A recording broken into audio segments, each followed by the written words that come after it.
Hi and welcome back. I quickly wanted to answer a few of your questions about lesson 4 it was on plucking technique. You know, if you haven't checked out any of our lessons on Music College TV, click the subscribe link and enjoy.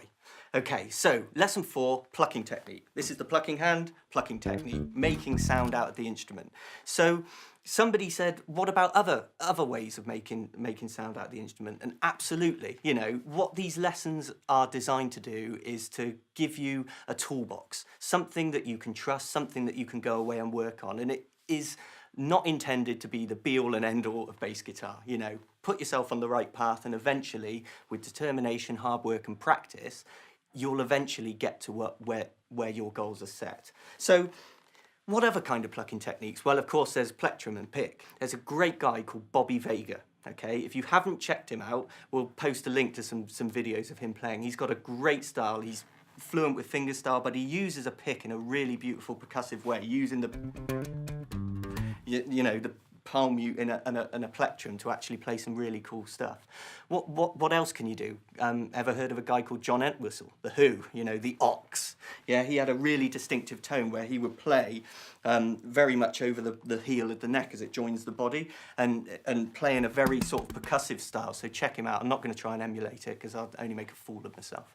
And what's great about that is you get some really odd order harmonics up on the 24th or right up here on the heel of the neck, and his style is one of a kind, but sounds great, and he used to overdrive it with distortion, and it's kind of like the style almost dictated then his tone. So experiment between the bridge and the pocket of the neck.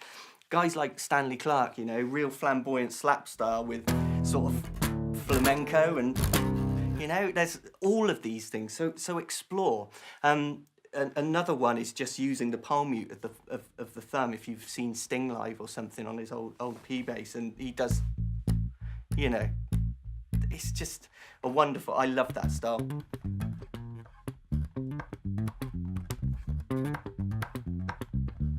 You know, to experiment with that. I mean, the world is your oyster, guys, and I think the sooner you become comfortable with a plucking style, whether it be with fingers, you know, palm muted with the thumb, slap,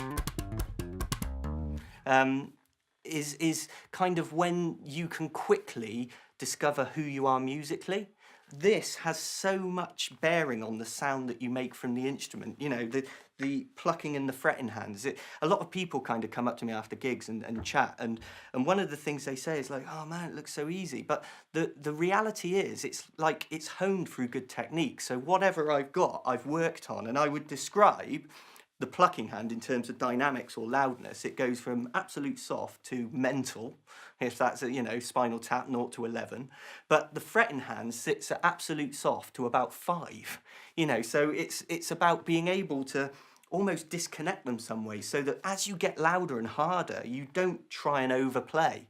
You know, you've practiced and worked on that technique. So my big tip is just go with what works, experiment. Make sure you're taking some time to experiment. Don't be afraid of, you know, Tony Levin, going back to Tony here, he used what he called the funk fingers, which were sort of manipulated balsa wood sticks taped to his fingers.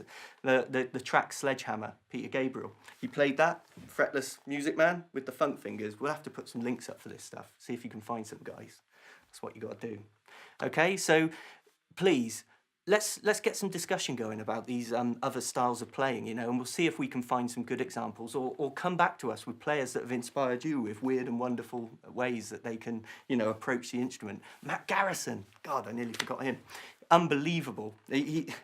We're talking about using 2 fingers in the lesson. This guy's like 4. You know, he did some amazing stuff with John McLaughlin. Absolutely mind-blowing. So check it all out. It's all out there on YouTube, you know, and share these experiences with us all. We're one big family, guys. See you soon.